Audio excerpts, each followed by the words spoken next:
Hello, everybody. Welcome to episode 1 of the poker vlog. I forgot to record an intro for this one, so this is the intro we're gonna have to go with. I'm new to this, so didn't really get one while I was there. I apologize for that. Anyway, today we're gonna be playing in the Eugene poker room called Full House. We're gonna be playing some 1-3 cash with an under the gun only straddle to 6. I've been there a few times. It's a good room.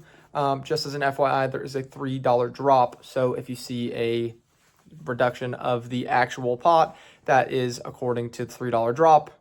So yeah, I hope you guys enjoy, and next time there'll be a better intro, and I will see you guys next week. All right, first hand of the day, we're going to be looking down at pocket nines in middle position. The under the gun player called the straddle. We are playing with a live straddle on. I raise it up to $21. I get a call from the button. Super splashy player. He is there for the action. Everybody is there for his action. He makes the call. The small blind, very good reg, makes the call, and the undergun limper also makes the call. We go to the flop and it comes out 6-9-3. So we flop top set. It is check to me. And now normally out of position, I just check my entire range. But with the super splashy player to my left, I do decide to c bet for $20, knowing he will raise and call off with hands much worse than top set. The button does decide to raise, brings it up to $100. The small blind and under the gun quickly fold, gets back to me. I put the money in, he calls. Turn comes out 5 of spades, jack of hearts. Everything gets there, so there's no way I'm good, right? He shows 6-3. So one of the first hands of the night, we pick up a complete double up. Can't get too excited though. There's a long night of poker still ahead of us, and let me just tell you, it is a roller coaster of a ride tonight.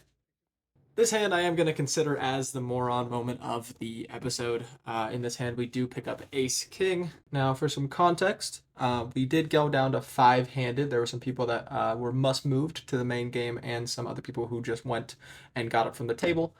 So we are 5-handed here in the small blind. The cutoff, who was that super good reg from the previous hand, opens it up to $10. And now when it's folded to me on the small blind, I think this is the first mistake of the hand. I do decide to 3-bet to $35. Now playing against a reg, I now just think I should be calling with this hand and allowing the fish and the big blind in the hand as well, just because the fish is more likely to make mistakes later on in the hand. So we do bump it up to $35 and the small blind is going to call. The flop is going to come out King, Queen, Jack. My standard play out of position in these 3-bet pots against the field would just be to check my entire range, even a hand as strong as top. But against the reg at the table, I think that this board just favors me a little bit better theoretically. So I decide to bet 25, just a small c-bet to continue. And after he gives it a little bit of thought, he decides to bump it up to $100. Now, back to me, I am a little bit confused of this raise, but obviously it's a wide versus wide configuration. We are 5-handed. I think my hand is a little too good to fold right now. There are some flush draws out there with the diamonds, so I do decide to flick in the call. The turn now comes out the 5 of hearts, and in flow I just check. I would kind of consider this as the second mistake. I should definitely give it a little bit of time, but I still don't think I should be betting this hand necessarily. It's just a little too weak not having a diamond in hand, so I do decide to check it over to him. He does give it a little bit of thought when it is his action, but after a couple seconds of consideration, he does just go all in, which is very reasonable into the size of the pot and my stack. And I think my hand's just way too weak here, so I just quickly fold and get out of the way and move on to the next one. About 2 orbits later, we do get the players back, so we're back to a full ring game. Under the gun, I pick up Ace Deuce suited. I open up to $12. It folds around to the big blind, who puts in the call, and we go to the flop. The flop is going to come out 8 of clubs, ace of hearts, jack of clubs. The big blind checks. I c-bet $10 on an ace-high board with a flush draw. I think I'm just betting small, and just if he has a strong hand, he's most likely to raise. I do also have an ace in my hand, so I do have some value as well. He quickly puts in the call. I think that all of his ace-x type of holdings we're going to put in calls. But also I do think we get some floats from Jack X, which we're ahead of. Definitely some club draws, some gut shots, some open-enders, stuff like that. We go off to a turn of the 8 of spades. And now if he has some sort of ace-x with a better kicker. We now chop. He checks and I check behind. The river comes out the innocuous 6 of diamonds. He thinks for a second and bets $20. I don't see any merit in putting in a raise here. I think there's just a lot of chops versus an ace, and I'm not really getting him off of anything. I don't want to run into an 8, so I put in the call. He shows ace 10, and we end up just chopping this one. Next hand here, we are in the cutoff, 7-handed with ace king again. Ace king all night treated me so poorly, so this is another instance of ace king not going my way. So the under the gun and under the gun one player are going to limp. The hijack is going to raise to $15, and on my action with ace king, I bump it up to 55, attempting to just isolate the hijack player, which does end up working. Everybody folds back to the hijack, who tanks for a little bit and then announces all in. Now, if this player did have a full starting stack, this would just be an obvious fold with ace king off. But when he announces his all in, I notice he only has an effective stack of about $150, so 50 bigs. We do flick in the call. He quickly shows over queens, and the flop comes out queen high. The turn does bring in a gut shot for us, but it does not complete, so we do end up losing about half our stack, and now we're down to about $200. For that last hand, we do a little bit more chipping down, just calling, seeing a flop, and having to fold, and then we get to this hand on the button with ace 7 of hearts. The under the gun player, who I would consider as a trying recreational player, makes an open to $13, doesn't have much of a limping range, so this doesn't narrow it at all. The player on my right in the cutoff makes the call, I call, and the big blind makes the call as well. We go to the flop, which comes out queen of hearts, 4 of hearts, 9 of clubs. So we flop the nut flush draw, which is a great spot to be in. The big blind player checks it over to the under the gun, who bets 35. This could be done with a bunch of queen X and stuff like that, which I think we have a lot of equity against. Could also just be some bluffs mixed in there, just some like ace king high, some stuff like that, which we could get to fold. So when it comes back to me and the cutoff player folds, I go all in for about 170 effective. The big blind quickly gets out of the way. Back to the under the gun player, who quickly puts in the money, and we are off to the races again in basically back-to-back hands.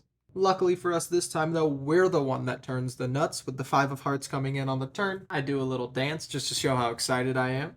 We show our hand. The river pairs the board, but we still end up holding, bringing our stack back to about $400. And just for the visual, this is what the stack is looking like now before we continue the session. Almost a full rotation later, we look down at this suspicious hand, ace deuce off. Trust me, I know, but we are in the big blind and we do get to check our option. And we go 5 ways to the flop, which comes ace of hearts, 3 of spades, 6 of clubs. It's going to check fully around. And then the 4 of spades is going to come out on the turn. It's going to check around once again with the 10 of clubs coming on the river. When checked to me from the small blind, I think my ace here, once it's checked around on the flop and the turn, is definitely good against the field. Now I'm just trying to get a crying call from a pair of 10s on the river or something similar, maybe a 6 that gets a little sticky. So I go ahead and bet $6 on this river. It folds all the way around to the small blind. I'm thinking I'm not getting it through whatsoever, not getting any action, but the small blind actually puts in a call and does show a 10. So we do get the exact hand we were looking for to put in the call. In this next hand, we look down at the hand nobody wants to see. Pocket aces in early position. So by the time it gets to us, there's one limper to our right. We bump it up to $15. And the button and under the gun plus 1 call.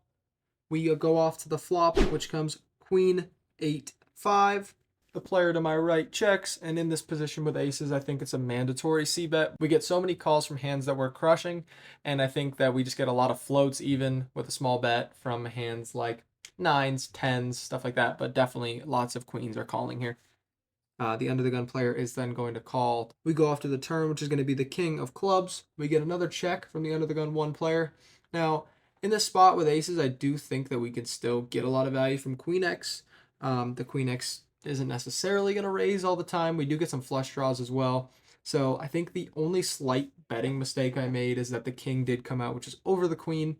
But we could still get lots of calls from a queen, and I think they're going to be pretty inelastic and not fold too often. So on the turn here, we're going to pick a bigger size. We're going to go ahead and bet $80. Now, after I bet 80, the player on my right, who tends to be a little bit sticky once he's in the hand, he plays a lot of high cards, doesn't play too often. He tanks for a while. He's the type to stare me down, so he's looking at me a little bit. I'm giving him glances back, and he does unfortunately decide to fold in this hand with about 160 in his stack. So I was trying to set up a very easy SPR for us to just put it all in on the river if he decides to call, or if he were to put it in all by himself, then we obviously are sticking in the call and hoping to hold versus any king or queen that he may have. After that last hand, did take a bit of a break. Just needed some food to refuel myself. Been playing for about 4 hours at this point. So got some grub and then came back. And here we are sitting back down at that same table, ready to grind again. And as a warm welcome back, the first hand we look down at is going to be a playable one, 10, 8 of diamonds from the straddle. We see a limp from the hijack. The button's going to raise it up to $15. I'm going to call, and the limper is going to call. We go to a flop of 9 of diamonds, 5 of diamonds, 3 of clubs. So we flop a flush draw. We're going to check over to the button, which is going to c-bet for $20. I put in the call, and the hijack does as well. I think with me just calling here, I do allow the hijack in with a lot of 9x, which does help me, add some money to the pot when I do get there. The turn is going to come out the 10 of hearts. So we do turn top pair in the 10, which does give us some added equity with our flush draw to allow us to get to the river and be a little bit more sticky. We are both going to check to the button again, who is going to double barrel for $45. Now, facing this double barrel does look a little bit bad. I think there could still be some 9x, but double barrels are under bluffed, so we do have to be worried about that. I do still put in the call, and the hijack now folds. We go to the river, which is a 6 of spades, so I do completely brick. I check it over to the button again, who triple barrels for $50. Now, this small size on the river just kind of feels very bluffy to me. It feels ace queen high, ace king high, ace jack. It feels like good cards that just missed, but he doesn't really want to lose the pot. So I do decide to get a little sticky and flick in the $50 call on the river. He does then turn over queens. I snap muck, and obviously I lose the hand. Even though I did lose this hand, though, I don't feel too bad about my calls. I think I do see some ace high here sometimes, so I'm not too upset about it. And just because I mentioned it earlier, wanted to show another couple clips of ace king absolutely railing us. So we pick it up here in middle position, make an open, get a couple calls. Then we see the flop. We absolutely miss and are forced to fold.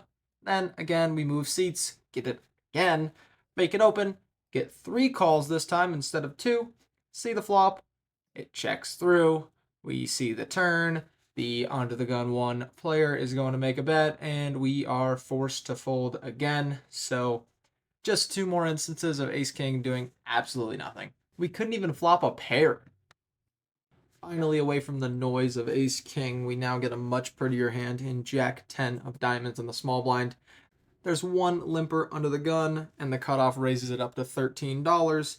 Now on to me with the jack 10. I decide just to call here because my stack is so small, just trying to, flop some equity and put it in. I have like 120.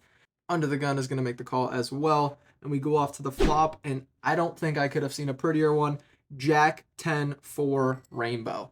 Now I start off with a check just so I can allow the players to my left to bet.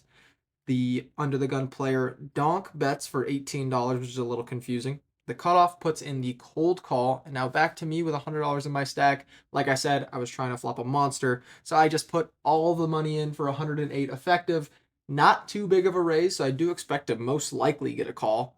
And now the under the gun better is going to sit there and tank for a ridiculously long time. I'm not going to make you guys sit through all that, so I'll go ahead and just cut to his action.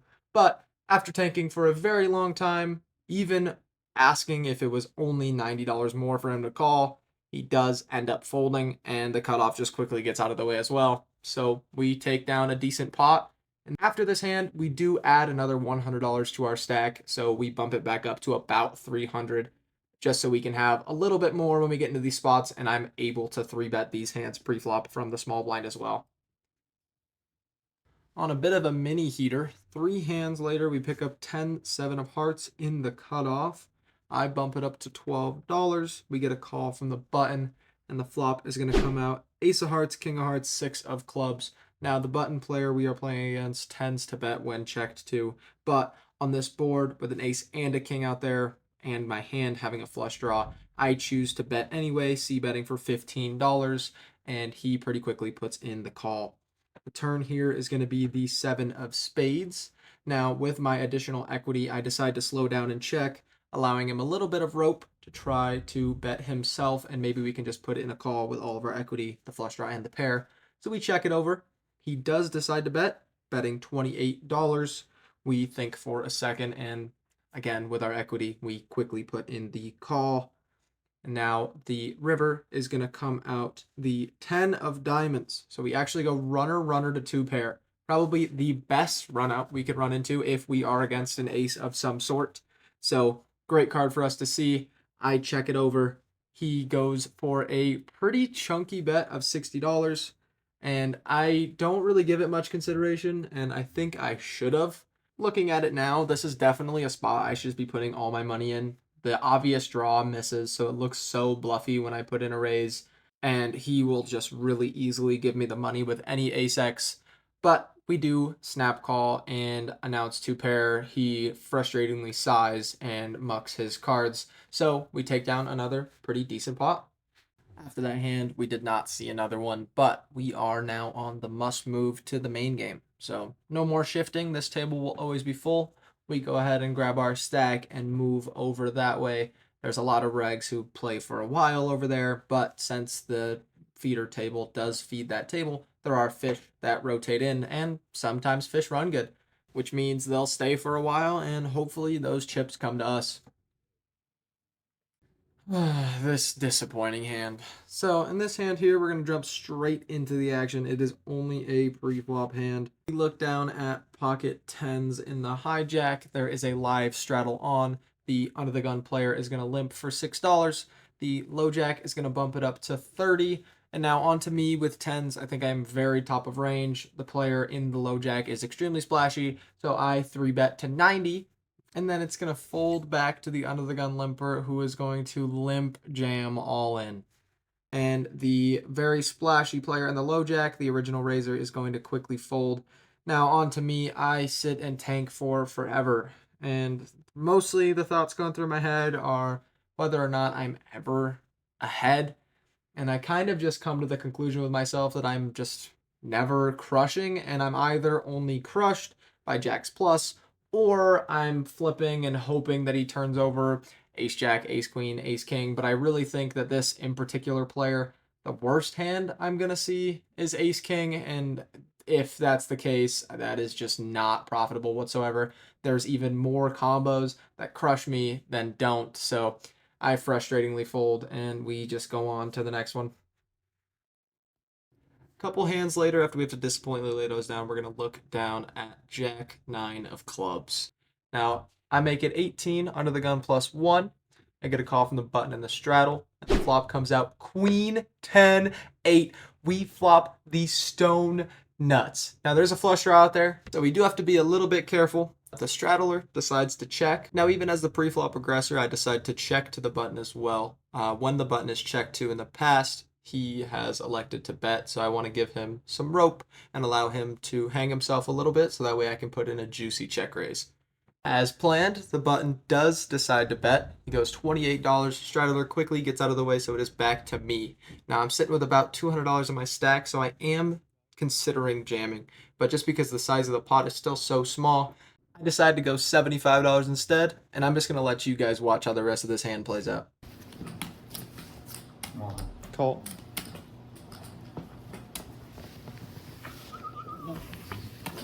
Not anymore. Am I good?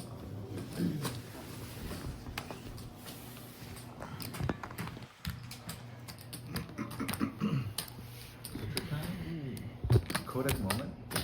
This hand might be the quickest snap call I have ever made in my life. So After that hand, that does pretty much wrap up the session. There wasn't any more things to talk about. So we do walk away with about as much as we had before when we took our break. But nothing wrong with that. Got some more quality hands, and we cashed out for about $1,000, as you can see here. Gave my buddy here a quick tip. Thankfully, he let me record him, so I appreciate that. This room is always amazing, so thank you to Eugene.